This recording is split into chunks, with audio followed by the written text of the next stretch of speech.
करेंगे। बच्चा चैप्टर का नाम बताओ। Security contract regulation act 1956। पहले ही बता दो चिल्लर क्वेश्चन को नहीं डिस्कस करने वाली। जैसे ये चिल्लर क्वेश्चन क्या लिखा है, तो तुम लोग को लगता है कि मैं क्वेश्चन समझाने वाली तुम लोग को। सेक्रा का ऑब्जेक्ट सिंपल। अब ये क्वेश्चन कितने बच्चों ने पढ़ा और समझ में आ गया? समझ में आ गया था? कितने बच्चों ने पढ़ा और समझ में ही नहीं आया?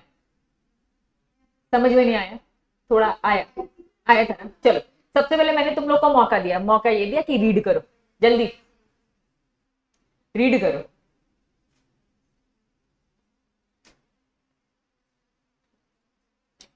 शिवम को क्वेश्चन 2 और 10, ठीक है। चलिए सबसे पहले 2 पढ़ो। सबने पढ़ लिया?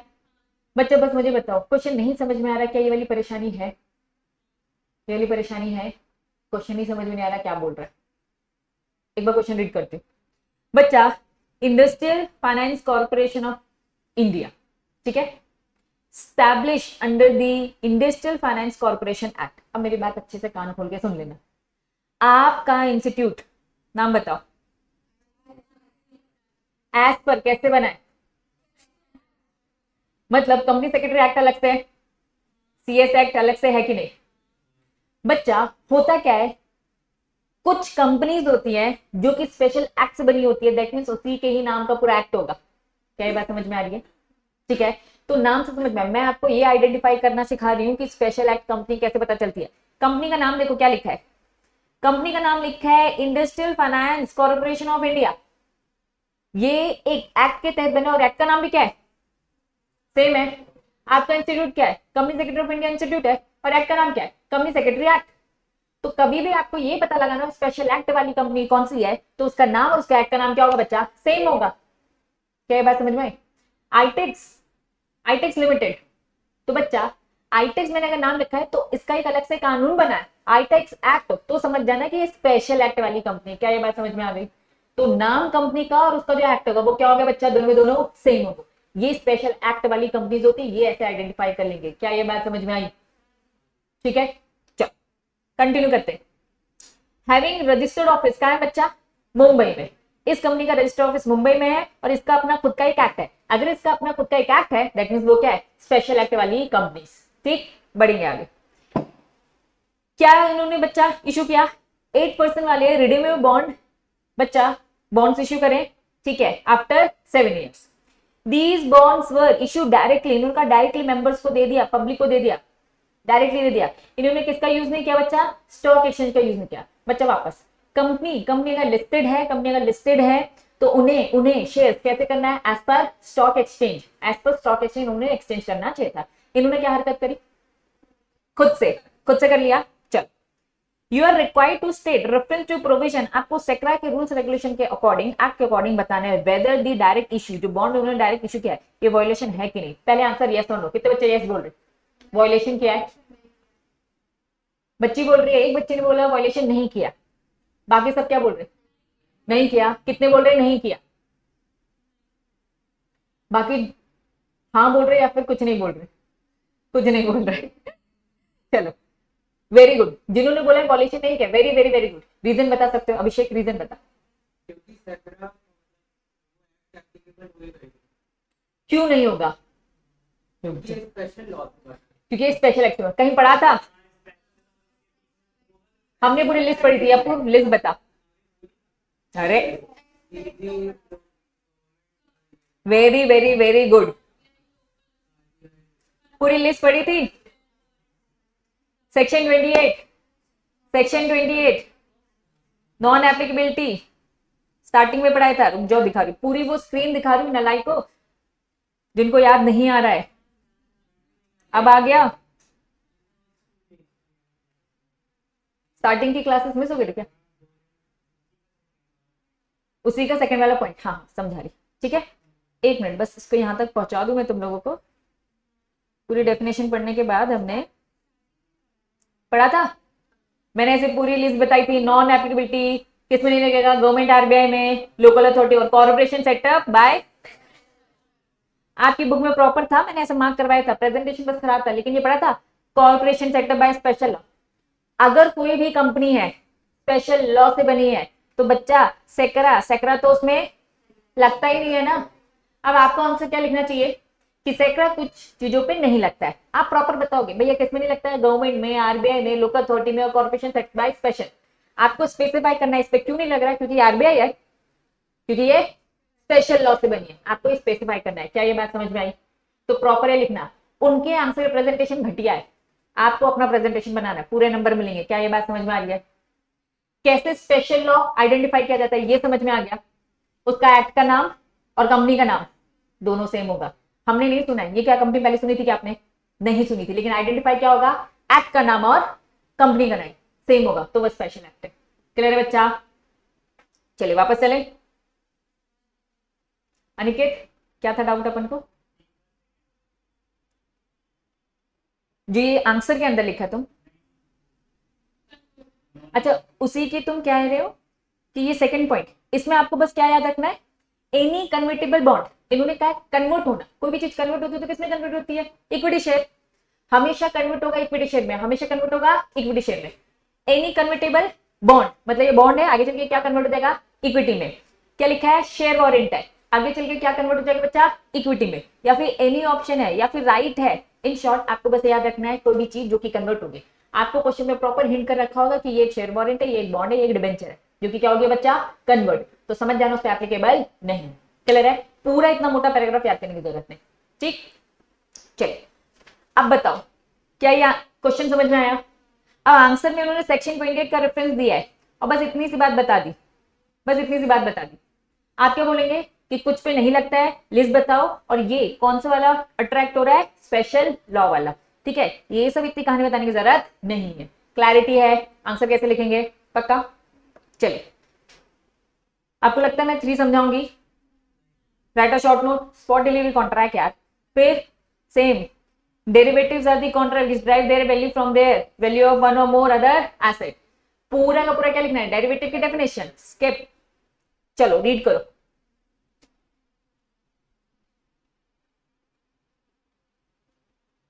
चलो शुभम समझ में आ गया ना, सेक्शन 28 लगेगा।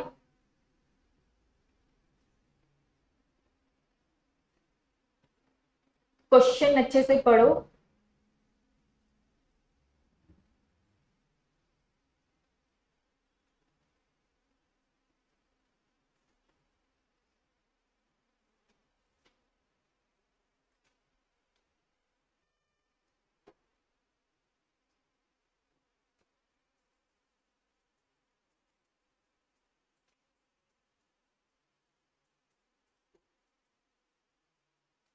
क्वेश्चन समझ में आ गया?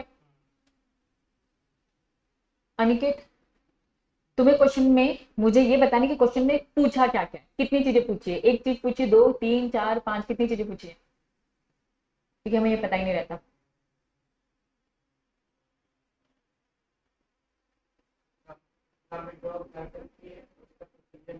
Very good, very very very good बच्चा, 3 चीजें पूछी है इन्होंने कहा। एक working of city stock exchange association है, एक स्टॉक एक्सचेंज है। You are required to state, क्या पूछा है पहला क्वेश्चन, कब कब विड्रॉ कर सकती है सीजी, कब कब विड्रॉ कर सकती है। दूसरा, विड्रॉ करने की प्रोसीजर। तीसरी चीज क्या पूछी है, विड्रॉ करने के बाद क्या इफेक्ट होगा। क्या सेक्शन 5 याद आया मॉड्यूल में? पक्का याद आ गया? दिख रहा है ये सेक्शन 5 क्या था बच्चा? प्रॉपर हमने ये सेक्शन 5 पढ़ा था, इतने सारे पैराग्राफ। कुछ पूछ रहा अभिषेक? क्वेश्चन क्लिक हो गया याद आ गया, याद आ गया। ठीक है बच्चा, कुछ नहीं, एक रिकॉग्नाइज स्टॉक एक्सचेंज है, एक स्टॉक एक्सचेंज है बच्चा। ठीक है, not carried on by governing body. बच्चा governing body in the public interest के हिसाब से काम नहीं हो रहा है, तो बहुत सारे इन्वेस्टर्स ने कंप्लेन करी सीजी को जाकर कि भैया इसकी रिकॉग्निशन क्या कर दो बच्चा, विड्रॉ कर दो। हमने पूरी प्रोसेस पढ़ी थी एप्लीकेशन देने की, फिर बच्चा जरूरी हो तो इंक्वायरी, है ना, अपॉर्चुनिटी बीइंग हर्ड देना पड़ेगा, सारी इंक्वायरीज इन्फॉर्मेशन मांगेंगे, और अगर सब कुछ ठीक ठाक लगा तो भैया ये क्या कर सकते हैं, एप्लीकेशन जो मिली एक्सेप्ट हो जाएगा, अदरवाइज लिस्ट करने के बाद भी क्या कर सकते हैं, विड्रॉ। पढ़ा था हमने, इन्होंने बहुत शॉर्ट में दे रखा है, प्लीज तुम लोग पूरा बताओगे। क्या बताओगे? सर्कमस्टांसेस बताओगे कि भैया अगर फाइल कर रखा है। वेरी गुड, कॉर्पोरेटाइजेशन, डीम्यूचुअलाइजेशन नहीं किया हमने, प्रॉपर पॉइंट्स पढ़े थे। Very good. मुझे बताओ क्या इन्होंने लिखा है ये सब? तीन चीजें पूछिए, बताए कुछ नहीं है, प्रोसेस बताया इन्होंने। बच्चे ये क्वेश्चन बैंक है, किसी ने बनाया है, हमने मॉड्यूल से पढ़ाया, अपन बोले क्या ये बात समझ में आई? Next question. अब बच्चा विड्रॉ कर दिया तो क्या इफेक्ट होगा? सबसे पहले तो आप लिस्ट थे ना, डीलिस्ट हो जाएगी, ठीक है। सॉरी, लिस्ट बोलो, रिकॉग्नाइज स्टॉक एक्सचेंज है ना बच्चा। अब ये रिकॉग्नाइज नहीं रहेंगी, अब इसमें स्टॉक एक्सचेंज में कुछ भी डीलिंग नहीं हुई। इफेक्ट हमें बस क्या बताने हैं कि इनके साथ अब क्या होगा। बच्चा पुराने सारे काम क्या रहेंगे? वैलिड रहेंगे, लेकिन अब जितने भी काम अगर होंगे वो सब क्या हो जाएंगे? इनवैलिड। बस ये इफेक्ट बताना है, ठीक है। चलो नेक्स्ट क्वेश्चन।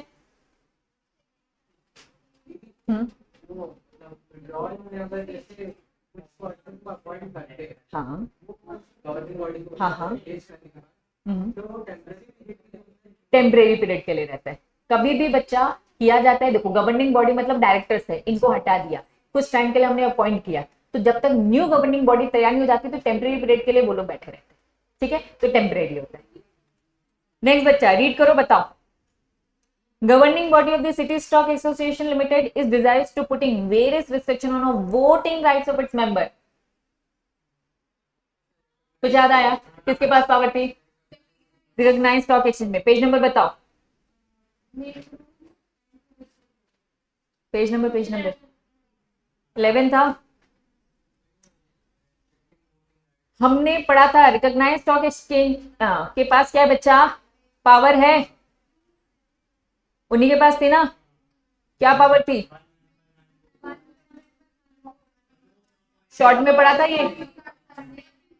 पावर वो रिस्ट्रिक्ट कर सकती है वोटिंग को लेकर, हाँ, only one member have one vote. फिर क्या पढ़ा था? मेंबर को ही बोलेंगे भैया वोटिंग राइट्स इन्हीं के पास, इसके अलावा किसी और के पास नहीं है। नो अपॉइंटमेंट ऑफ प्रॉक्सी, और क्या लिखा था उससे? Related matters. कुछ नहीं बच्चा, ये पूरा सेक्शन, सेक्शन कौन सा है? 7A, ये पूरे पॉइंट्स ABCD। क्या ये बात समझ में आई?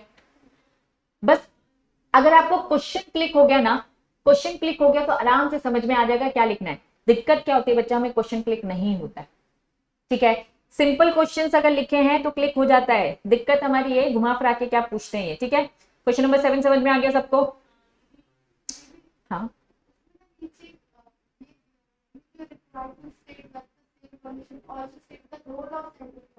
बच्चा पूरा क्वेश्चन देखो, यहां तक समझाए। You are required to state whether the same is permissible. बच्चा जो वो बनाएंगे क्या वो परमिसेबल है? हाँ, अलाउड है ना, पावर थी ना। रिकॉग्नाइज स्टॉक एक्सचेंज के पास वोटिंग पावर को रिस्ट्रिक्ट करने की पावर है, जो वो बोलेंगे क्या वो परमिसेबल है? तो आंसर है हाँ। फिर continue, also state the role. उन्होंने कहा भैया सेंट्रल गवर्नमेंट का रोल बताओ, क्या रोल है? हमने पढ़ा था कि भैया रिकॉग्नाइज स्टॉक एक्सचेंज हमेशा क्या करता है? पहले ऐसे चेंज नहीं करेगा, पहले किसकी अप्रूवल लेगा? सीजी की। लेकिन सीजी के काम किसको ट्रांसफर है? देखो लास्ट लाइन यही लिखा है, यहां पे लिखा रखो, rules amend only the approval of central government, और स्लैश क्या डाल दिया? सेबी। आपको भी ये डालना है, ठीक है। सेबी के साथ स्लैश क्या डाल देना? सीजी, क्योंकि सारे काम तो वही कर रहा है। In approving the rule centre government में मेक बच्चा मॉडिफिकेशन, थिंक फिट, अगर उसे ठीक लगेगा। बच्चा जो भी नए रूल रिकॉग्नाइज्ड स्टॉक एक्सचेंज ने बनाए हैं वोटिंग्स को लेकर, सीजी को लेकर, तो उसको क्या करवाएगा? मॉडिफाई करवाएगा, या तो सेम के सेम, ठीक है। On the publication of amendment rules approve by the central government, तब जाकर वो वैलिड होगा, अदरवाइज वैलिड। तो ये रोल है इसका, ठीक है। सीजी से पहले परमिशन लेनी पड़ती है, अपन ने तो पढ़ाई था वो, ठीक, समझ में आ गया। नेक्स्ट, सिंपल है बच्चा, power of SEBI to amend bye laws. Simple है, पूरी की पूरी लिस्ट लिखनी है, ठीक है। ये स्किप कर दूं, ये पढ़ो।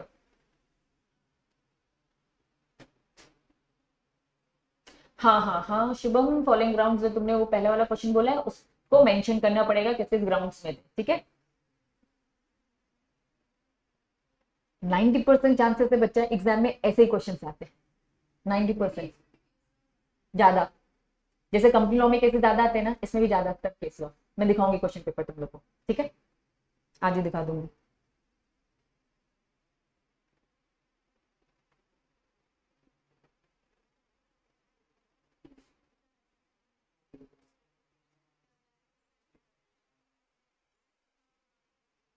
इतनी कहानी बताई लेकिन पूछा एक सिंपल है। एक रिकॉग्नाइज्ड स्टॉक एक्सचेंज है, ठीक है, क्या करवा रहा है बच्चा, ट्रेडिंग। किस कंपनी का बच्चा, सन लिमिटेड, ठीक है। SEBI on receiving complain, SEBI को बहुत सारी कंप्लेन रिसीव हुई, किससे बच्चा, ग्रुप ऑफ इन्वेस्टर्स से, ठीक है। उनके कहने पर उन्होंने क्या करवाई बच्चा, इंक्वायरी कंडक्ट करवाई ट्रेडिंग को लेके, ठीक है। बीइंग कंडक्ट अ मैनर, उनके हिसाब से डिटरमिनेटेड, डिटरमिनेटेड मतलब हार्मफुल, हार्मफुल है किसके लिए, interest of the general investor. Investor ने जाके सभी से कंप्लेन करी, भैया ये स्टॉक एक्सचेंज ठीक काम नहीं कर रहा है, कुछ गड़बड़ चल रहा है, ठीक है। In order to curb the same, SEBI want to issue some direction. अब सेबी क्या कर रहा है बच्चा, रिकॉग्नाइज्ड स्टॉक एक्सचेंज को डायरेक्शन दे रहा है। पहले मुझे बताओ, क्या सेबी के पास पावर थी, क्या वो रिकॉग्नाइज्ड स्टॉक एक्सचेंज को डायरेक्शन दे सकता है, पढ़ा था। रिफर टू अ प्रोविजन, साफ साफ बोला है इस एक्ट का प्रोविजन रेफर करो और डिस्कस करो, सेबी के पास पावर है। इतनी लंबी चौड़ी कहानी बनाई है लेकिन पूछा सिंपल है। क्या पूछा है बच्चा कि भैया पावर बताओ डायरेक्शन की। Can direction given to individual who made profit in any transaction contravention of the provision, क्या आप ये डायरेक्शन एक इंडिविजुअल को भी दे सकते हैं जिसने क्या कर रखा है बच्चा, इस गलत काम से क्या किया, कॉन्ट्रावेंट से क्या किया बच्चा, प्रॉफिट कमाया, उस इंडिविजुअल को भी क्या दे सकता है। हाँ, हमने पूरी लिस्ट पढ़ी थी, इश्यू बच्चा, पावर टू इश्यू डायरेक्शन, पूरी लिस्ट पढ़ी थी क्या, लंबी चौड़ी, इन्होंने तो वैसे भी कम दे रखा है, ठीक है। क्या एक इंडिविजुअल को भी दे सकते हैं बच्चा। एक बात याद रखना, मैं थोड़ा सा आंसर को तुम लोग को प्रेजेंटेशन बताना चाहूंगी, ठीक है। सबसे पहले मुझे पेज नंबर बताओ, कहां पढ़ा था ये सेक्शन, तुम लोग को पहले मॉड्यूल बता रही मैं, पेज नंबर क्या है, 16 है ना, मॉड्यूल के पेज नंबर 16 में आएंगे अपन। Power of SEBI to make, यही था ना बच्चा, 12A, ये वाला है। सेबी क्या कर सकती है, इशू डायरेक्शन, किसको, कंपनी को भी और स्टॉक एक्सचेंज को भी। वहां हम क्या कर रहे हैं बच्चा,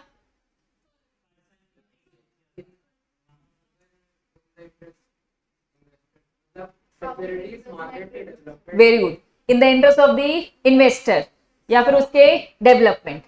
बच्चा prevent the affair, recognise stock है क्लियरिंग कॉर्पोरेशन कुछ भी डिटरमिनेटर इंटरेस्ट कर रहा है, या फिर बच्चा टू सिक्योर प्रॉपर मैनेजमेंट, जो भी हमने बी में पढ़ा बच्चा, इशू दे सकता है डायरेक्शन स्टॉक एक्सचेंज को भी और कंपनी को भी। तो इन शॉर्ट बच्चा यहां अगर और देखो तो एनी पर्सन, इन सारे पर्सन में कौन आ जाएगा, इंडिविजुअल भी।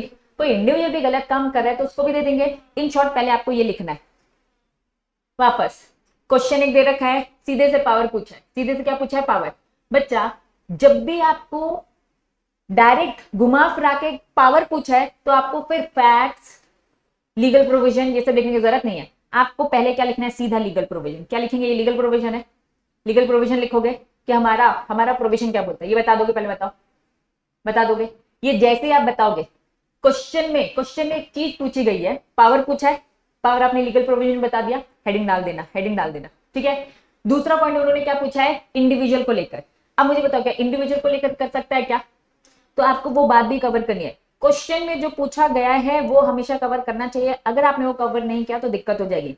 अगर आप नोटिस करोगे, देखो इन्होंने पूरा ये लीगल प्रोविजन बता दिया, पूरा बता दिया, और ये एंड में इन्होंने accordingly direction can be given to an individual. ये आपका अलग से हाईलाइट होना चाहिए, क्योंकि आप क्वेश्चन में नोटिस करो दो चीजें पूछी है।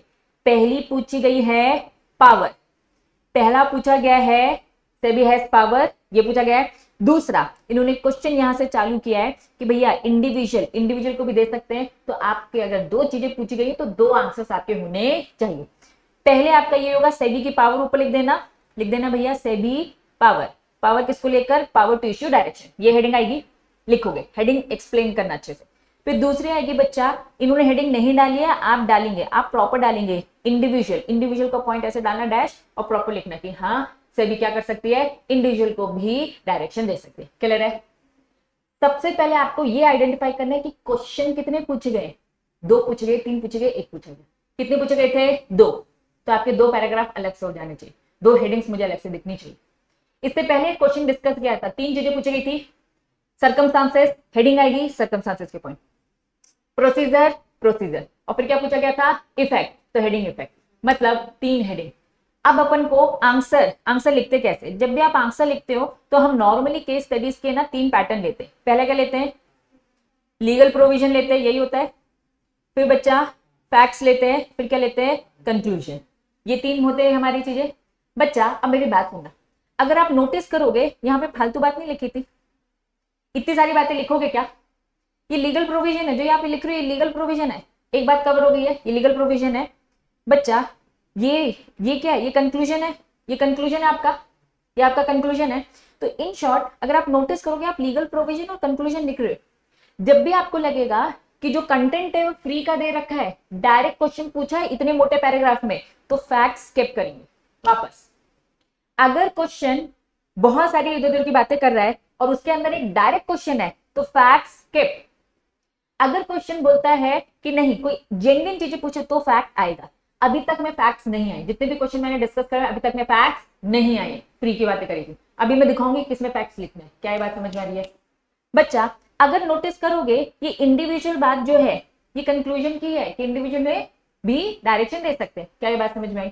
तो इसमें क्या लिखना, सीधा लीगल प्रोविजन आएगा और कंक्लूजन, फैक्ट्स लिखने की जरूरत नहीं है, क्योंकि ये फ्री की बातें नहीं लिखोगे आप, स्टॉक एक्सचेंज ये, क्योंकि वो भी कंटेंट बस मोटा पैराग्राफ बना रहा है ताकि क्वेश्चन बड़ा लगे और आप डर। ठीक है, चलो आगे बढ़ते हैं, देखते हैं। बच्चा ये तो नहीं डिस्कस करूंगी, demutualisation of stock exchange, convert traditional पुराने स्टॉक एक्सचेंज को क्या किया है, कंपनी में कन्वर्ट किया है, कुछ नहीं, डिम्यूचुअलाइजेशन कॉर्पोरेटाइजेशन का मीनिंग बताना। ठीक है, अब इन्होंने इतनी लंबी चौड़ी बातें लिखी हैं, नहीं लिखना, नहीं लिखना। अभी जो उन्होंने छोटा लिखा था उधर तो ज्यादा लिखना था। तो बच्चा मेरा क्वेश्चन बैंक देने का पर्पस आपको बस क्वेश्चंस देने से, उसके आंसर से नहीं है। आंसर आपकी बुक दे रही है, आंसर आपका मॉड्यूल दे रहा है, क्या ये बात समझ में आ रही है? आपको मॉड्यूल में देखना है, जहां डाउट होगा मुझसे डिस्कस करें, इसीलिए कहा है पढ़ लेना एक बार। ठीक है, मेरा पर्पस क्या है क्वेश्चन बैंक से, क्या आपको क्वेश्चन समझ में आ रहे हैं?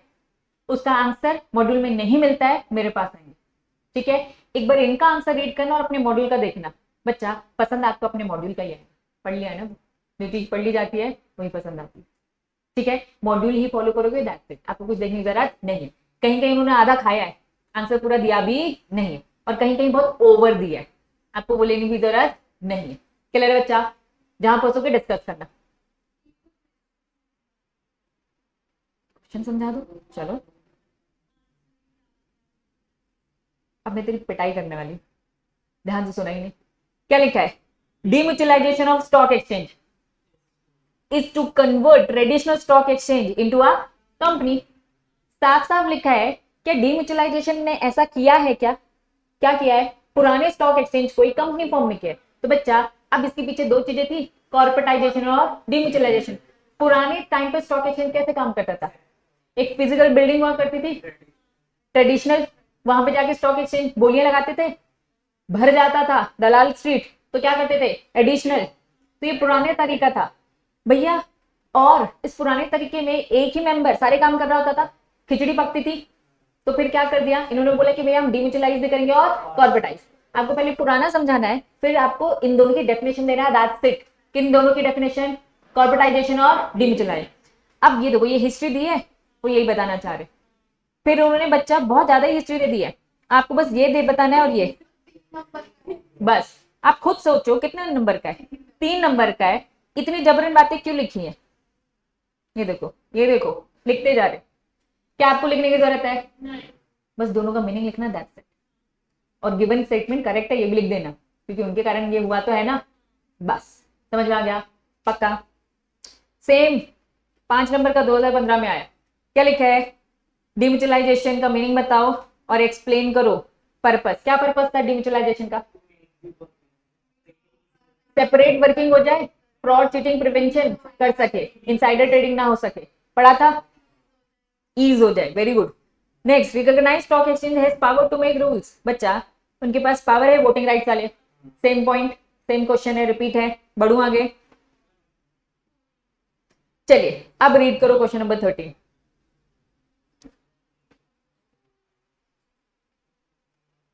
एक दिल्ली स्टॉक एक्सचेंज है, वो वांट टू एस्टेब्लिश क्या, एडिशनल, होता है क्या additional trading floor, physical form में एक दूसरा एरिया, दूसरे एरिया में लोगों को बुलाना, क्योंकि भैया एक बिल्डिंग में सब भर गए हैं मेंबर्स, जगह ही नहीं बची है, पढ़ा था ना।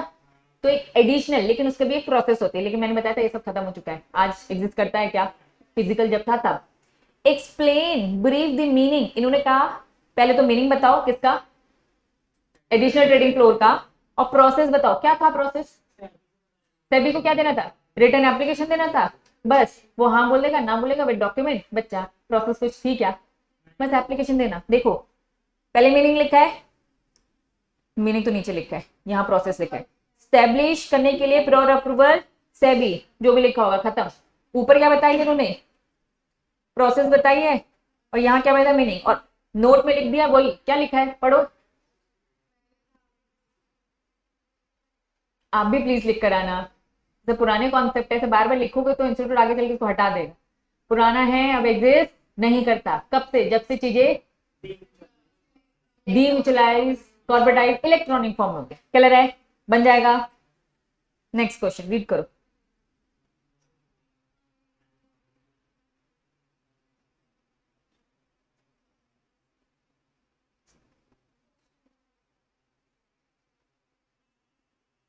मत पढ़ो। सेक्शन 15, सेक्शन 15 का बस जिक्र किया है, कॉन्सेप्ट नहीं समझाया गया है। पुराने पुराने है ना, आपकी मॉड्यूल बदल चुकी है, ठीक है। अगर किसी के पास पुरानी होगी तो उसमें दिखेगा सेक्शन 15 आपके सिलेबस से हटा दिया गया है। तो कोई भी अगर इस क्वेश्चन में परेशान हो रहा था तो वो ना परेशान नहीं, इस सिलेबस से नहीं, हटा दिया सिलेबस। इसके लिए पहले मुझे कॉन्सेप्ट समझाना पड़ेगा, सेक्शन 15 समझाना पड़ेगा। सेक्शन 50 क्या क्या है, मेंबर में not act as a principal in certain, तो सर्कमस्टांसेस से मेंबर कौन होता है बच्चा, कंपनी का मालिक है। एक दिन कंपनी अलग है ना, मेंबर अलग है, तो कुछ सर्कमस्टांसेस है जिसमें मेंबर प्रिंसिपल, प्रिंसिपल मतलब कंपनी की जगह नहीं ले सकता। ऐसा प्रॉपर एक प्रोविजन है, लेकिन हाँ अभी आपके सिलेबस में नहीं, वो सेपरेट लीगल एंटिटी वाला ना वो ये। लेकिन उससे इन्होंने कुछ सिचुएशंस बताई कि कब कब ऐसा नहीं होगा, क्योंकि यहाँ पे मेंबर और ये कंपनी कौन है, स्टॉक एक्सचेंज है। स्टॉक एक्सचेंज के मेंबर कौन थे, डिसीजन मेकिंग ओनर अलग थे, ट्रेडिंग ओनर अलग थे, तो इनके इन्होंने अलग से सर्कमस्टांस बनाए, लेकिन कॉन्सेप्ट वही कंपनी लॉ वाला है, सेपरेट आइडेंटिटी वाला। ठीक है, तो ये ओल्ड है, इसे पढ़ने की जरूरत नहीं है, काट देना। बढ़ो आगे, चलिए नेक्स्ट सेक्शन 15। कितने क्वेश्चन पूछे पहले ये बताओ, क्वेश्चन अच्छे से रीड करो, पक्का 3 नलाए।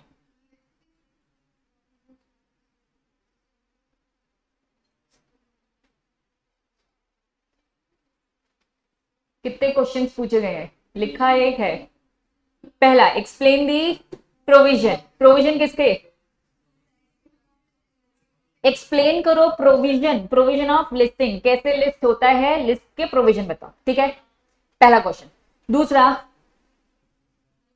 स्टॉक एक्सचेंज रिफ्यूज कर सकते हैं, तो ये दूसरा क्वेश्चन है। तीसरा question, what are the powers, सेट की क्या पावर है। एक्चुअली बच्चा 3 क्वेश्चन है, पहला क्या बोला, लिस्टिंग। अब मुझे बताओ प्रोविजन क्या थे, कहां 15 डेज है, ये तो साइट में चले गई थी। पहले हम एप्लीकेशन देंगे सेबी को, हमने पढ़ा था एलओडीआर था, उसमें रूल्स रेगुलेशंस थे, जो उस पे से पड़ेगा। लिस्टिंग की प्रॉपर एक प्रोसेस होती है ना। लिस्टिंग का प्रोविजन ये है, देखो उन्होंने ये लिखा है, where security are listed on the application, application देना पड़ेगा। Any person recognised stock exchange such person shall comply condition. ठीक है, कंडीशंस बोल दी। प्रोविजन हमने डॉक्यूमेंट में पढ़ा था, रूल 19 में लिस्ट करते तो एप्लीकेशन के साथ कुछ डॉक्यूमेंट देने होते हैं। मैंने कहा था 6-7 पॉइंट याद कर लेना, 20-20 पॉइंट थे, मेमोरेंडम, पुरानी पूरी हिस्ट्री वगैरह वगैरह। ठीक है बच्चा, प्रोविजन ऑफ लिस्टिंग बता दोगे कि एप्लीकेशन देनी पड़ेगी स्टॉक एक्सचेंज को विद 2-3 डॉक्यूमेंट, बता दोगे। दूसरा क्या लिखा है, स्टॉक एक्सचेंज रिफ्यूज कर सकता है, हाँ कर सकता है, बिल्कुल कर सकता है बच्चा। लेकिन वो एक बार लिस्ट होगी तो डीलिस्ट क्या है, क्या वो ग्राउंड्स आएंगे, नहीं आएंगे। हमने ग्राउंड्स पढ़े थे डीलिस्टिंग के, यहाँ क्या बोल रहा है, ये कह रहे भैया लिस्ट ही नहीं हुए तो डीलिस्ट कहां से होंगे। क्या स्टॉक एक्सचेंज रिजेक्ट कर सकता है आपकी एप्लीकेशन, हाँ। कब करेगा, जब उसे क्या लगेगा, टाइम पर नहीं दिया होगा, इंफॉर्मेशन गलत दी होगी, मतलब हमें आपके डॉक्यूमेंट में कमी लग रही है। ठीक है आपसे लेकिन ये पूछा है क्या वो लिस्ट करने से रिफ्यूज कर सकता है, यस कर सकता है, अगर नॉन कंप्लायंस होंगे। दैट्स इट, इतना ही लिखना है, वही आएंगे। ठीक है 2 क्वेश्चन समझ में आ गए, दोनों क्वेश्चन के आंसर। तीसरा बोलता व्हाट आर दी, अब बच्चा लिस्ट करने से मना कर दी तो बुरा लग रहा है, कहां जाओगे, सेट कितने दिन के अंदर, 15 दिन, वो वाली बात थी, है ना। अब इन्होंने कहा है व्हाट आर दी पावर, तो आपको कनेक्ट करके बताना है भैया लिस्ट करने से मना कर दिया, पहले पूछा लिस्ट के प्रोविजन बताओ, फिर बोल दिया स्टॉक एक्सचेंज ने मना कर दिया, कैन रिफ्यूज ना। तीसरा, अब जा रहे बुरा लगा, 15 दिन के अंदर सेट। बच्चा अब एक्सटेंशन हो सकता है सफिशिएंट कॉस्ट दोगे तो कितने, 1 महीने का, ठीक है, 1 महीने का। अब सेट आपके डिसीजन को या तो क्या करेगा, कंफर्म करेगा, वेरी करेगा, सेट असाइड करेगा, ये सब पढ़ा था ना।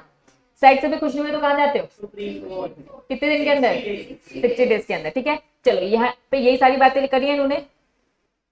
चलो इन्होंने बच्चा प्रोसेस ऑफ पावर बताई, क्या क्वेश्चन में ऐसा कुछ लिखा था, लिखा था क्या, पावर्स बताइए। सेट के पास गए तो सेट क्या डिसीजन देगा, हमने वरी बोला, ठीक है, सेट असाइड बोला या फिर मॉडिफाई, ठीक है, ये सारी चीजें। लेकिन अगर आपको याद हो सेट के पास पावर थी सिविल कोड जैसी, तो उन्होंने पूरी की पूरी बता दी, क्योंकि अभी बीइंग सीएस आपसे पूछा जा रहा है, बीइंग सीएस आपसे पूछा जा रहा है व्हाट आर दी पावर, सेट के पास क्या पावर है, तो पावर ही पूछी है ना। रुको तो क्या लिखा है, व्हाट आर दी पावर, सेट के पास पावर क्या, आपने तो प्रोसेस बताई ना सेट के पास जाने की, पावर बताई क्या, पावर क्या थी, सेम एज सिविल कोड, समन देना, डिस्कवर करना, याद आया। इन शॉर्ट प्रोसेस नहीं पूछी थी, क्या पूछी थी, पावर। लेकिन हम तो भैया प्रोसेस लिख के आ गए, क्या क्वेश्चन समझ में आ रहा है, नहीं आया। सबसे पहले वापस सबसे पहले पूछा लिस्टिंग की प्रोविजन, पूछा लिस्टिंग की प्रोविजन, तो आप बोल रहे एप्लीकेशन देंगे विथ जो भी कंडीशंस डॉक्यूमेंट, 2-3 डॉक्यूमेंट अपने आप से बता देना, उन्होंने नहीं बताया। फिर उन्होंने बताया रिफ्यूज कर सकता है, यस रिफ्यूज कर सकता है अगर आपने नॉन कंप्लाई किया, ये भी लिखा होना चाहिए, इन्होंने ऐसा अलग से हाईलाइट नहीं किया। व्हाट आर दी पावर, अब आपको मालूम है, आप खुद से बताओगे कि भैया अगर रिफ्यूज करेगा तो आप खुद से, आपको बुरा लग रहा है कि भैया रिफ्यूज कर दे, तो आप बताओगे कि सेट के पास जाना है, लेकिन सेट के पास जाने की प्रोसेस बहुत ज्यादा डिटेल में मत बताना, बस बोलना 15 दिन के अंदर जाना है, 1 मंथ का एक्सटेंशन होगा, वो वरी या फिर मॉडिफाई या फिर सेट असाइड, बस इतना लिखना, इतनी लंबी चौड़ी प्रोसेस लिखने की जरूरत नहीं है। फिर तीसरी हेडिंग आएगी पावर ऑफ सेट, ये पूछा था, क्या ये बात समझ में आ गई, प्रोसेस नहीं पूछा था, लेकिन आप खुद से बताओगे क्योंकि उसने रिफ्यूज कर दिया है कि आप प्लीज सेट के पास जाओ, लेकिन जब चीजें आप खुद से बताते तो शॉर्ट में खत्म करना, लेंदी प्रोसेस नहीं। आपके इसने लेंदी प्रोसेस दे रखी है, क्या ये बात समझ में, क्वेश्चन समझ में आ रहा है। क्वेश्चन बैंक देने का पर्पस मेरा क्वेश्चन देने से, आंसर से नहीं, अपना खुद का दिमाग लगाओ, इसलिए मैं डिस्कस कर रही हूं। डाउट, ये नहीं समझ में आया अपन को, एक्सपार्टे, ठीक है। सबसे पहले एक्सपार्टे वर्ड का मीनिंग मैंने आपको बताया था, एक पार्टी आई है और दूसरी पार्टी नहीं आई है, ये प्लेंटिव, तुम डिफेंडेंट, ठीक है। अब बच्चा प्लेंटिव ही नहीं आया ना, लाइक जिसने केस किया था वही साइड के पास प्रेजेंट है, तुम लोग तो आए हो ना, तुम्हारे फेवर में क्या कर दूंगी, तुम्हारे फेवर में क्या कर दूंगी, एक बंदा आया और एक बंदा नहीं आया, मैंने कहा भैया जो आया है तुम क्या कहोगे, मैं तो सही हूँ, तुम अपने आप को एक्सेप्ट करोगे मैं गलत हूँ, ये लोग बोलते हैं ना तुम गलत हो, तुम गलत हो, तुम गलत हो, तो तुम क्या करोगे, मैं तो सही हूँ, मैं तुम्हारी बस बातें सुनूंगी और तुम्हारे फेवर में डिसीजन दे दूंगी, दैट वाज एक्सपार्टे। एक्सपार्टे समझ में आया, एक पार्टी आई और एक पार्टी नहीं आई है, जो प्रेजेंट है उसके फेवर में देना डिसीजन, दैट वाज एक्सपार्टे, ठीक। आगे dismiss the application default deciding, इन्होंने कहा अगर एक्स पार्टी डिसीजन दे चुका है, कौन, सेट, तो उन्होंने क्या बोला, उसको क्या करेंगे, डिसमिस करेंगे, ठीक है। एक्स पार्टी दे चुका है, एक आया था एक नहीं, मैंने डिसीजन फेवर में दे दिया, अब इस डिसीजन को मैं कैंसिल करूँ, दोबारा से ये भी आएंगे, फिर दोनों पार्टी आएंगी, दोनों की पार्टी की बातें सुनने के बाद मैं डिसीजन दूंगी, वो हो जाएगा नॉर्मल। क्या ये बात समझ में आई, वापस मतलब 2 बार मैंने डिसीजन दिया है, अभिषेक फिर से ध्यान से, मैंने कितनी बार डिसीजन दिया है, 2 बार। पहली बार दिया तो किसके फेवर में आया, जो प्रेजेंट था, जो प्रेजेंट था। अब ये लोग बोलते हैं कि मुझे तो किडनैप करवा लिया था अभिषेक ने, इसलिए नहीं आ पाए ना, तो फिर ये मुझे जेन्युइन रीजन देंगे, दोबारा से मैं अब सुनूंगी, अब ये भी प्रेजेंट है और तुम भी, अब इसके बाद जो डिसीजन हुआ, तो उन्होंने कहा dismiss of the application default of deciding, जो डिसाइड हो चुका था एक्स पार्टी में आपके फेवर में, इसको दोबारा से, इस डिसीजन को मैंने डिसमिस कर दिया, फिर नए सरी से सुना, तो सेट ऐसा करता है और सिविल कोड भी करता है, समझ में आया, पक्का। चलो नेक्स्ट क्वेश्चन रीड करो।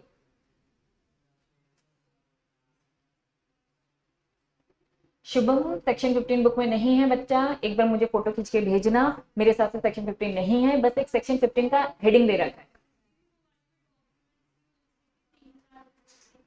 3-4 बस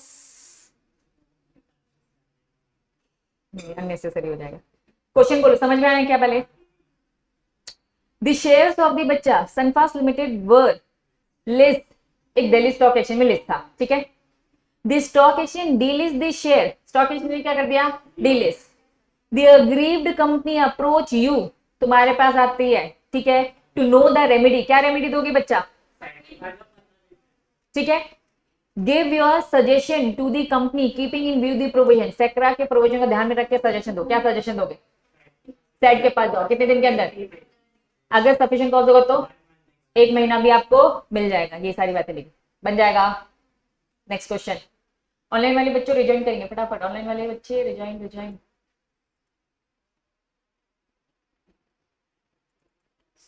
रीड करो, सेम है।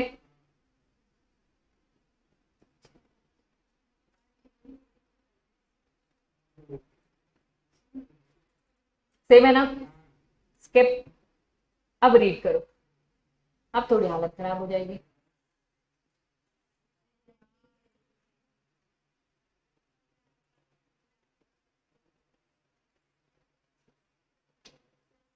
पूरा अच्छे से रीड करना।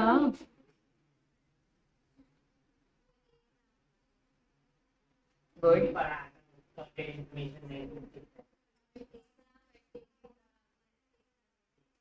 वेरी गुड, मैक्सिमम 1 करो, याद है, सब याद है।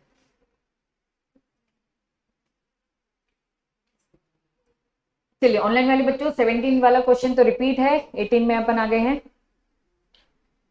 बच्चा इतना लंबा चौड़ा इन्होंने क्वेश्चन बनाया है और पूछा क्या है? पेनल्टीज। अब पेनल्टीज हमने ना बहुत सारी पढ़ी, अब तुम लोग को यही बस याद रखना है कि कौन सी पेनल्टी।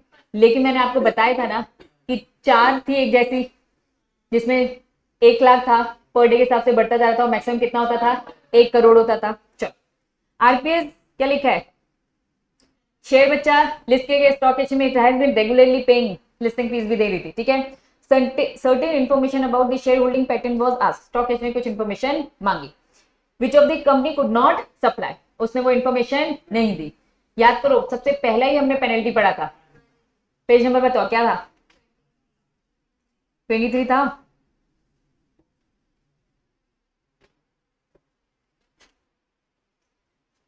सबसे पहली पेनल्टी को अच्छे से रीड करो और बताओ। 23A, ठीक है, sub clause A, any person who fail to furnish, fail हो गया, इंफॉर्मेशन नहीं दिया, डॉक्यूमेंट, बुक्स, रिटर्न, रिपोर्ट, या फिर fail to furnish the same within the time specified, तो ये टाइम स्पेसिफाइड तो उसमें नहीं दिया, ठीक है। इसकी पेनल्टी कितनी थी? मिनिमम 1 लाख, पर डे के हिसाब से 1 लाख बढ़ता जाएगा, मैक्सिमम कितना होगा? 1 करोड़। पढ़ लिया? पक्का? क्या ये क्वेश्चन उसी से कनेक्ट हो रहा है? साफ साफ लिखा है, the company could not supply in the prescribed time, has been given a further opportunity for finish, एक और बार अपॉर्चुनिटी दी कि भैया इन्फॉर्मेशन दे दो, information along with the supporting, but in when. When मतलब क्या होता है बच्चा? नहीं करना, मतलब फेल हो जाना, वेस्ट। वेस्ट मतलब आपसे मांगा, फेल हो गए टू प्रोड्यूस डॉक्यूमेंट, ठीक है। Company did not maintain any record, what are the penalties? बच्चा साफ पूछा है पेनल्टी क्या लगेगी इसमें, तो सेम बच्चा वो पेनल्टी लिखना, दैट्स इट। और क्या है? बट इन 2 पेनल्टी लगी, 23A बी और बी क्या था बताओ? Penalty to fail maintain books of account, तो 2 पेनल्टी लगेगी। क्वेश्चन में मतलब 2 चीजें पूछी थी, एक इंफॉर्मेशन नहीं देने की, दूसरी बुक्स मेंटेन नहीं करने की। क्या ये बात समझ में आ रही? दोनों की पेनल्टी क्या थी? सेम थी ना। नेक्स्ट क्वेश्चन,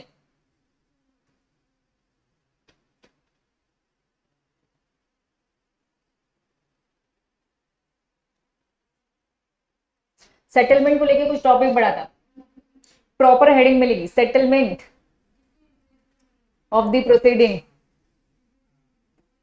देखो देखो, प्रॉपर हेडिंग थी settlement of administrative civil proceeding, ऐसे कर कर। पेज नंबर बताओ, कुछ याद है? उस हेडिंग को देख के समझ में आया? पहले देखो, हेडिंग देख के समझ में आ रहा है, क्वेश्चन में नहीं आ रहा है। हमने पढ़ा था, पेज नंबर बताओ पहले, दिखाऊं पहले? ऐसे ही याद आता है तुम लोग को तो, है ना, बाकी तो कुछ ऐसे याद ही नहीं आ रहा। कॉन्सेप्ट याद आ गया? रिवाइज करो पहले पूरा पेज। प्रोसीडिंग के टाइम पर, वेरी गुड, मैं भी ढूंढ लू। ये याद आया? Page number 25।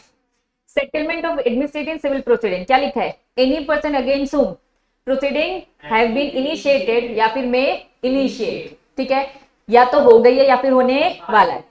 मे फाइल एप्लीकेशन किसको? सेबी को। क्या बोलने के लिए भैया? कि प्लीज सेटल कर दो। लेकिन सेबी क्या करेगी? कंसीडर करेगी क्या क्या? नेचर, ग्रेविटी और इंपैक्ट ऑफ डिफॉल्ट, इन सारी चीजों को देखेगा, फिर वो डिसीजन देगा, ठीक है, विद पेमेंट कुछ एक लेगा। लास्ट पैराग्राफ क्या बोलता है? अपील आपको करना अलाउड नहीं है। अगर इन्होंने क्या लिखा है? No appeal against the order. Order एक बार पास अगर हो गई है तो क्या फिर आप आ सकते हो क्या सेटलमेंट को लेके? नहीं। क्या ये बात समझ में आई? कॉन्सेप्ट याद आ गया? अब एक बार क्वेश्चन रीड करो। आपको बस ये देखना है भैया क्वेश्चन क्या बोल रहा है। एक recognised stock exchange fail to comply certain direction, SEBI ने दिया, ठीक है। एडजुडिकेट ऑफिसर क्या लिखा है? इनिशिएटेड। हमने पढ़ा था या तो इनिशिएट हो गई या फिर होने वाली है, इसमें इनिशिएट हो गई है क्या? अब कंटिन्यू पढ़ते बच्चा। The stock exchange seek your advice, is it possible to go for the settlement. उन्होंने कहा केस चालू हो गया है, क्या इज इट पॉसिबल कि जा सकते हैं सेटलमेंट के लिए? कब नहीं जा सकते थे? अगर ऑर्डर पास हो जाता। कहीं क्वेश्चन में हिंट किया ऑर्डर पास होने का? नहीं। जा सकते नहीं जा सकते? जा सकते हैं। कैसे जाएंगे? प्रोसेस बताओ। एप्लीकेशन देना किसको? सेबी को। रिटर्न में सेबी क्या देखेगा? Nature, gravity, impact of default देखने बाद डिसीजन दे देगा, लेगा, ठीक है। बच्चा अब मुझे बताओ, फाइलिंग ऑफ एप्लीकेशन सेबी वही लिखा है, बस हेडिंग बना दी है। अच्छा प्रेजेंटेशन, सेबी में कंसीडर द मैटर, अच्छा प्रेजेंटेशन। इसे प्रेजेंटेशन सीख लो इनसे कि भाई ऐसे हेडिंग बनाएंगे फिर अंदर कंटेंट लिखेंगे। क्या कंसीडर करेगा? नेचर, ग्रेविटी और इंपैक्ट। बच्चा आपके मॉड्यूल में बस प्रेजेंटेशन की कमी रहती है, प्रेजेंटेशन इनसे हेडिंग लेते जाना। क्या ये बात समझ में आई? फिर बच्चा procedure to be follow prescribe SEBI. फिर फोर्थ पॉइंट क्या लिखा है? No appeal to an order. Appeal करते कब नहीं है? जब ऑर्डर पास आ गया। सेटलमेंट हो जाएगा हाँ जैसा उनको ठीक लगेगा। क्या ये बात समझ में आई? पक्का? क्वेश्चन समझ में आया? नेक्स्ट क्वेश्चन आओ।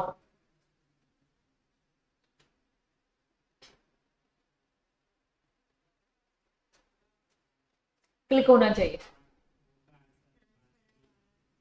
जनरल रूल, ट्रांसफरर को डिविडेंड मिलेगा। एक्सेप्शन, क्या ये क्वेश्चन रीड करके क्लिक हुआ था? पक्का? Patel has transfer his share listed company in his बच्चा मेहता, ठीक है। Mehta has failed to get the share registered in his name, अभी नहीं हुआ है। Before the company declare dividend जब पे किया तो उसने अभी, है ना, नाम उसका रजिस्टर नहीं हुआ था। Examine with the reference of the provision, mister जो पटेल है इज एंटाइटल, क्या मिस्टर पटेल को मिलेगा डिविडेंड? आप बताइए मिलेगा क्या? जनरल रूल उसी को मिलेगा, लेकिन 15 दिन के अंदर अगर वो ट्रांसफर अगर डॉक्यूमेंट के साथ पहुंच जाता है तो किसको मिलेगा? इनका गंदा प्रेजेंटेशन देख लो, ठीक है। लेकिन आपकी हेडिंग होनी चाहिए, इसमें हेडिंग दिख रही है। मैं चाहती हूँ आपका आंसर, पहला टेस्ट है, हेडिंग होनी चाहिए, अंदर का एक्सप्लेनेशन। जितना हेडिंग लिखो उतना एग्जामिनर के लिए अच्छा होता है, ठीक है। General rule, transferor, exception, transfer 15 days highlight होने चाहिए, दैट्स इट, ठीक है। एक बार फिर से रीड करो क्वेश्चन 21। अब बताना क्या क्लिक हो रहा है।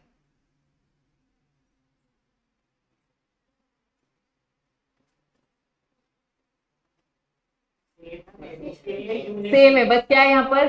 Collective investment scheme. हमने बोला था डिविडेंड, शेयर्स को लेकर डिविडेंड, कलेक्टिव इन्वेस्टमेंट स्कीम को लेकर इनकम, म्यूचुअल फंड को लेकर इनकम, एक्चुअल में share unit, share unit. Collective investment scheme को लेकर यूनिट बोलते हैं, म्यूचुअल फंड को लेकर यूनिट बोलते हैं, लेकिन शेयर के बदले में मिलता है डिविडेंड और यूनिट के बदले में मिलता है इनकम। तो ये सेम वही है, बस नाम क्या लिख दिया? कलेक्टिव इन्वेस्टमेंट स्कीम के तहत आपको जो यूनिट मिले और उसमें मिलने वाली इनकम सेम वही है। जनरल रूल किसको मिलेगा? एक्सेप्शन किसको मिलेगा? अब क्वेश्चन पूरा रीड करो, क्वेश्चन कंप्लीट नहीं हुआ है, उसी से रिलेटेड है। एक बंसल था, बंसल ने किसी और को दिया था। पहला question, whether is given case Bansal is entitled to receive, क्या बंसल को मिलेगा? जनरल रूल मिलेगा, जनरल रूल बंसल को मिलेगा क्योंकि नाम तो उसी का रजिस्टर्ड है, कंपनी किसको देगी? उसी को। दूसरा क्वेश्चन रीड करो, क्या आपका आंसर बदल जाएगा अगर वो 10 दिन के अंदर, क्या लिखा है 10 दिन, लेकिन आफ्टर क्या 15 दिन तक तो था ना टाइम, दे सकता है कि नहीं दे सकता। The answer in the second case, ऐसे ही आपको प्रेजेंटेशन में लिखा होना चाहिए फर्स्ट का भी आंसर और सेकंड का, लिखा है सेकंड का रीड कर रही हूँ। The answer in the second case would differ. The holder Mr. Bansal cannot receive retained income since instrument for the transfer loss, क्योंकि 15 दिन के अंदर आना चाहिए और वो टाइम के अंदर है। टाइम के अंदर क्यों है? 10 दिन। क्या हो गया अपूर, कहां फंस गए? ड्यू डेट डिसाइड होने के बाद आफ्टर ही 15 डेज था, 15 डेज भी आफ्टर ही था। जब पता चलेगा डिविडेंड हो रहा तभी तो दौड़ लगा के जाएगा, पहले से कहां से सपना आएगा कि डिविडेंड आने वाला है। मैंने आज डिक्लेयर किया आईटेक्स डिविडेंड देने वाला है, तो यहां से कितने दिन के अंदर 15 दिन, और ये कितने दिन के अंदर पहुंच गया 10। अगर क्वेश्चन में चेंज होता 10 की जगह 30 दिन लिखा होता तो मिलता क्या? नहीं, तो 10 लिखा है तो मिलेगा। क्वेश्चन में ये सब चीजें होती है, अच्छे से रीड करना, ठीक है। नेक्स्ट सिंपल है बच्चा, list out the consequence violation. Listing agreement का अगर वॉयलेट करोगे तो क्या होगा? डिलिस्ट हो जाएंगे। और क्या होगा बच्चा? डिलिस्ट हो जाएगा, सस्पेंड हो जाएगा, विड्रॉ हो जाएगा। लेकिन अगर आपको बचना है, याद करो सस्पेंड कर दिया था स्टॉक एक्सचेंज ने, सस्पेंड किया था। अगर वो 7 डे कहां सस्पेंड था?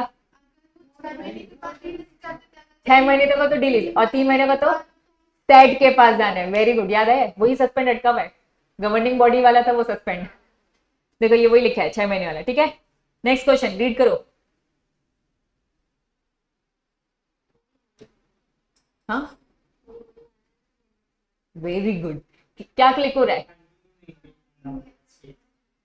Briefly explain provision relating to continuous. अगर आपको लिस्ट होना है कंटिन्यूस तो बच्चा क्या रूल से 25% वाली बात थी, याद आया? 25% क्लिक हुआ, हो गया था। रूल्स में पढ़ा था हमने, minimum offer and allotment to public, proper limit थी। फिर अगर नहीं हो पाया 25% से कम हो गया तो कितना? 12 मंथ का मौका मिलेगा, ठीक है। चलो नेक्स्ट क्वेश्चन।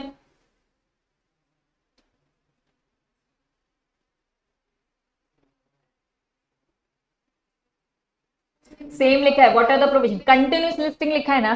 कंटिन्यूस मतलब वही मिनिमम 25% वाली। क्या प्रोविजन है कंटिन्यूस लिस्टिंग के लिए अंडर सेक्रा? और list any 6 method of achieving minimum public holding bye listed. बच्चा अब आपने आधी चीज तो पढ़ी, आधी चीज तो नहीं पढ़ी है। पहली बात तो समझ में आ गई कंटिन्यू, फिर क्या लिखा है? 6 मेथड्स बताओ अचीव करने की मिनिमम पब्लिक होल्डिंग, ये अभी आपने नहीं पढ़ा है। एक्चुअल में क्या है, ये सब तरीके हैं, मैंने आपको बताया ना, लिस्ट होने की एक अलग से इंडिविजुअल चैप्टर आएगा। ये 2 चैप्टर का मिक्स क्वेश्चन है, आधा इसमें से है और आधा हम एक चैप्टर 4 या 5 होगा वो पढ़ेंगे। हम जब करते हैं इश्यू तो इश्यू करने के अलग अलग मेथड्स होते हैं, आईपीओ एफपीओ, फिर भी थोड़ा थोड़ा सुना है, ठीक है। ऑफर टू पब्लिक, ये सारी चीजें मैं बताऊंगी लेकिन अभी नहीं, क्योंकि अभी ये समय नहीं, ठीक है। उस चैप्टर में डिटेल में पढ़ेंगे, 6 मेथड्स, आधा क्वेश्चन वहां का बोलूंगा। नेक्स्ट क्वेश्चन देखो,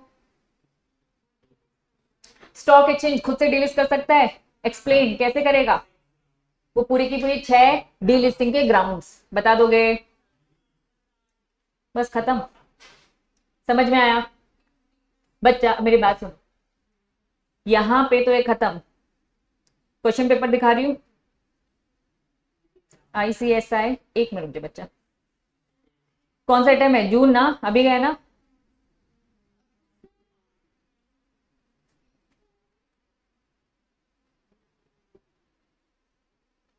पता नहीं अपलोड हुआ है कि नहीं हुआ है, हो जाता है जल्दी।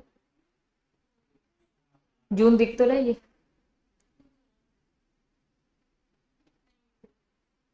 है तो। चलो बच्चा, आप पार्ट 1 पढ़ रहे हो, पार्ट 2 पढ़ रहे हो? देख रहे हो ये क्वेश्चन? अभी किया नहीं है, अभी एक प्रैक्टिकल है, एक प्रैक्टिकल आएगा एनएबी कैलकुलेट करने का, है ना। इजी होता है, बहुत खतरनाक नहीं होता, मत टेंशन लेना, अभी पढ़ाया नहीं है, इसे देख कर डर रहे पता चला, ठीक है। बस मैं आपको दिखा रही हूँ, क्या डायरेक्ट क्वेश्चन दिख रहा है? पहला क्वेश्चन डायरेक्ट क्वेश्चन दिख रहा है, कैलकुलेट। दूसरा क्वेश्चन डायरेक्ट लिख रहा है, कभी कभार पूरा रीड करोगे, है ना, फालतू के फैक्ट देने का और ट्राई करेंगे। सी दिख रहा है डायरेक्ट? नहीं। डी दिख रहा है क्या डायरेक्ट? नहीं। बच्चा डायरेक्ट दिख रहा है? डायरेक्ट मतलब एक लाइन में दिखेगा, एक लाइन या 2 लाइन में दिख रहा है क्या? लंबे लंबे स्टोरी बनाई है। मैं बस क्या दिखाना चाहती हूँ आपको, मिला सैकरा का कोई, कौन सा, यस, रीड करो। Akhilesh, one of the executive director of the company, violation the provision insider trading regulation. Executing officer has imposed penalty. Executive director did not pay the amount within the stipulated time. Examine recourse available. Recovery करने के तरीके थे कैसे, movable, बेचना या फिर attach करना। Very good, imprisonment तक हो जाता है, बैंक अकाउंट भी सीज हो जाता। और एक लास्ट था, एक रिसीवर को भी ओपन कर लेते थे ना। ठीक है बच्चे, 5 मार्क्स का है। मैं कह रही हूँ क्या क्वेश्चन अच्छे से रीड करोगे ना तो पता चलेगा। तो मैं कह रही हूँ कि क्या एकदम डायरेक्ट लिखा है कि रिकवरी के तरीके 5 मोड बताओ, डायरेक्ट लिखा है नहीं। इन शॉर्ट बस मैं आपको ये बताना चाहती हूँ, घुमा फिरा कर क्वेश्चन पूछे जाते। ए पार्ट में बहुत घुमा। अब ये देखो बी पार्ट, ये है बी पार्ट। पहला क्वेश्चन दिख रहा है लंबा चौड़ा, फिर देखो दिख रहा है डायरेक्ट क्वेश्चन, डायरेक्ट क्वेश्चन दिख रहा है बी, सी दिख रहा है डायरेक्ट क्वेश्चन, 6 दिख रहा है डायरेक्ट क्वेश्चन, और 6 के बाद ऑप्शन दिख रहा है डायरेक्ट। इन शॉर्ट मैं आपको क्या बताना चाहती हूँ, बी पूरा का पूरा एक क्वेश्चन छोड़कर, एक या 2 क्वेश्चन छोड़कर पूरा डायरेक्ट आता है। एकदम पूछा है बच्चा, चिल्लर चीजें पूछी है, राइट अ शॉर्ट नोट, खत्म बच्चा। ये भी डायरेक्ट पढ़ोगे, ये सब जनरल ऑब्लिगेशन लिस्ट पढ़ोगे पूरा। आपका जो सिक्योरिटी लॉ है 2 पार्ट है, ए पार्ट बी पार्ट। ए पार्ट पूरा का पूरा क्या है बच्चा, केस स्टडीज। ए पार्ट पूरा का पूरा क्या है, केस स्टडीज। और बी पार्ट क्या होता है, एकदम डायरेक्ट क्वेश्चन, एक आध क्वेश्चन को छोड़कर, एक आध क्वेश्चन को छोड़कर। मतलब आपका 80 से 90% बच्चा आपका केस स्टडीज रहता है फर्स्ट पार्ट को लेकर। प्लीज प्लीज प्लीज आपको उस हिसाब से तैयारी करनी है। क्या ये बात समझ में आ गई? तो आज की सभा समाप्त। कल आपके क्वेश्चन ज्यादातर कैसे होंगे, केस स्टडीज, ताकि उसकी प्रैक्टिस हो और थोड़ी राइटिंग स्किल्स देख लूं मैं। ठीक है, हेडिंग होनी चाहिए, याद रखना, बिना हेडिंग के मैं नंबर काट लूंगी। ठीक है, मॉर्निंग में टेस्ट, मतलब मेरी खुद की टाइमिंग में रहेगी ना, नहीं